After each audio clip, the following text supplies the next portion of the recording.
Hello বন্ধুরা, অনেকের রিকোয়েস্টে আজকে আমি একটা মিষ্টি রেসিপি আপনাদের সঙ্গে শেয়ার করতে চলেছি। আপনারা সঙ্গে থাকবেন। তো আমি আজকে মূলত সুজির গোলাপজামু বা লেডি ক্যান্ডি যেটাই বলুন আমি বানাতে চলেছি। তো কীভাবে আমি বানাই আপনারা অবশ্যই দেখতে থাকুন এবং বাড়িতে অবশ্যই একবার ট্রাই করুন। তো আমি এখানে 300 গ্রাম সুজি নিয়ে নিয়েছি। সে পাতলা হোক বা মোটা দানার হোক, কোনো অসুবিধা নেই। আর এখানে আমি 100 গ্রাম পাউডার দুধ নিয়ে নিয়েছি এবং কিছু পরিমাণ ময়দাও আমি নিয়ে নিয়েছি। ময়দাটাও এতে অ্যাড করা হবে এবং দেশি ঘি আমি 3 চামচ এখানে নিয়ে নিয়েছি। আপনারা তেলও ব্যবহার করতে পারেন। তো আমি এখানে চিনির ১ম এ যে শিরাটা হয়, রসটা, সেটা আমি ১ম এ বানিয়ে নিচ্ছি। তো আমি এখানে ১ কাপ চিনি দিয়েছি এবং সেই ১ কাপ পরিমাণেই আমি ওখানে জল দিয়ে দিয়েছি। তো চিনির রসটা এখানে মূলত তৈরি হচ্ছে। চিনিটা পুরোপুরি মেল্ট হয়ে গেছে জলের সঙ্গে। তো এখানে একটা সমস্যা হয় যে চিনিতে যে কিছু ধুলোবালি থাকে, তো সেগুলো জাস্ট উপরে ভেসে ওঠে। তো তার জন্য আমি একটু গরম দুধ আমি দিয়ে দিচ্ছি উপর থেকে ছড়িয়ে। তো দেখুন সমস্ত ময়লাগুলো এক সাইড হয়ে গেছে, মানে গাঁজা গাঁজা হয়ে গেছে। তো এভাবে আমি একটা ঝাঁঝরি দিয়ে পুরো ময়লা অংশটা আমি তুলে আলাদা করে ফেলে দেবো, যাতে চিনির রসটা পুরো পরিষ্কার পরিচ্ছন্ন হয় এবং গোলাপ জামুনটা যাতে সুন্দর হয়। তো এখানে আমি একটু সেন্টের জন্য এলাচ দিয়ে দিয়েছি ৪-৫ পিস। আর কেশর আমি একটু দিয়ে দিচ্ছি। কেশর যদি আপনাদের না থাকে সেটা আপনারা স্কিপ করে যেতে পারেন, কোনো অসুবিধা নেই। কেশর দিলে একটু কালার হয়, সেন্টটাও হয়।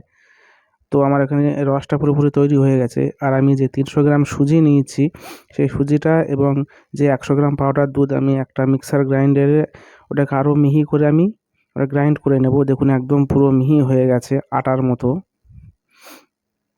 কড়াইতে আমি ১ কাপ দুধ আমি দিয়ে দিয়েছি। আর ১ কাপ দুধ আমি দিয়ে দিলাম। এই কাপেরই আমি ২ কাপ মানে দুধ দিয়ে দিয়েছি এবং যে ৩ চামচ আমি দেশি ঘি রেখেছিলাম, সেই ঘিটাকে আমি অ্যাড করলাম।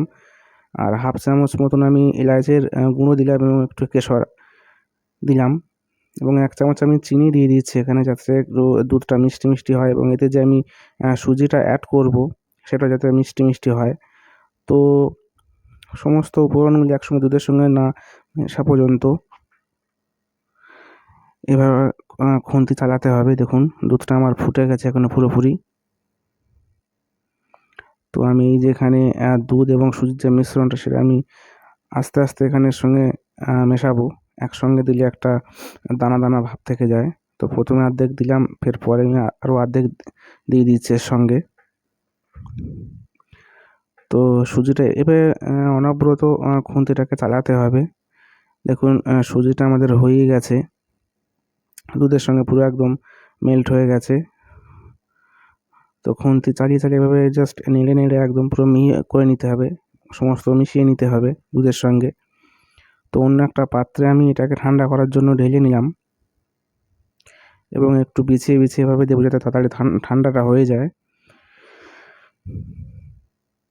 দেখুন বিছিয়ে দিয়েছি এবং একটা ঢাকনা আমি চাপা দিলাম, ২ মিনিট রেখে দেবো, যাতে এর যে জলীয় বাষ্পটা যাতে থেকে থাকে এবং এটা সুজিটা নরম থাকে, সেজন্যই। তো আমার মিশ্রণটি পুরোপুরি ঠান্ডা হয়ে গেছে। এবার একটু নেড়ে, নেড়ে তো যে ময়দাটা আমি রেখেছিলাম, সেই ময়দা থেকে আমি ২ চামচ ময়দা আমি এর সঙ্গে অ্যাড করলাম এবং একটু বেকিং সোডাও আমি দিয়ে দিয়েছি, যাতে গোলাপ জামুনটা ফুলতে হবে ভালোভাবে। তো এই ৩ উপকরণ আমি ভালোভাবে মিশিয়ে নিচ্ছি হাত দিয়ে। আটা যেমন মাখে তেমন করে ভালোভাবে একটু চেপে, চেপে মেশাতে হবে। তো আমার এখানে ডোটা পুরোপুরি তৈরি হয়ে গেছে। হাতে একটু তেল নিয়ে আমি পুরোপুরি যে সাইজের হবে, আমি বলগুলো পুরোপুরি একদম তৈরি করে নিচ্ছি।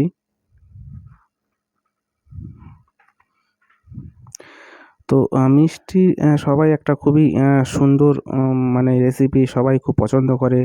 তো আপনারা বাড়িতে অবশ্যই একবার ট্রাই করবেন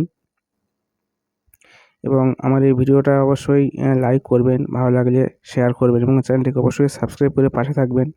তো দেখুন আমার সমস্ত গোলাপ জামুনগুলো তৈরি করা হয়ে গেছে।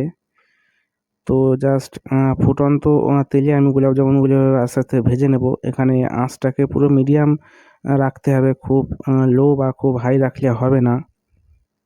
বেশি হাই রাখলে গায়ে দাগ ধরবে, কিন্তু ভিতর থেকে এগুলো ভালো ভাজা হবে না।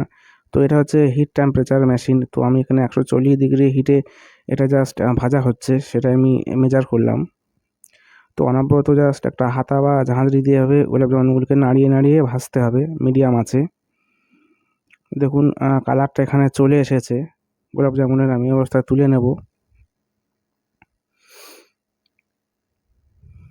দেখুন ভাজাটা পুরোপুরি কালারটা ভালোই এসেছে। আর যে মিষ্টির রসটা আমি তৈরি করে রেখেছিলাম তাতে আমি দিয়ে দিচ্ছি এভাবে। আর আরও কিছু আমি জাস্ট ভেজে নেব এবং মিষ্টির রস আমি দিয়ে দিচ্ছি। এখানে আমার জাস্ট এই পাত্রটা একটু ছোটো হয়ে গেছে, তো আমি একটু অন্য পাত্রে আমি এটাকে চেঞ্জ করে নেব। সব গোলাপ জামুনগুলো মানে ডুবছে না রসে, তো আমি কড়াইতেই জাস্ট বিছিয়ে দিই এবং রসগুলো দেখুন এবার ভালো হয়ে গেছে। এভাবে আমি 5 থেকে 6 ঘন্টা চাপা দিয়ে রেখে দেবো। দেখুন পুরোপুরি সব ফুলে গেছে এবং রসগুলো ভালোই নরম তুলতুলে হয়ে গেছে। তো আশা করি আপনাদের ভিডিওটা অবশ্যই ভালো লেগেছে। আপনারা অবশ্যই বাড়িতে একবার ট্রাই করবেন। আবার দেখা হবে।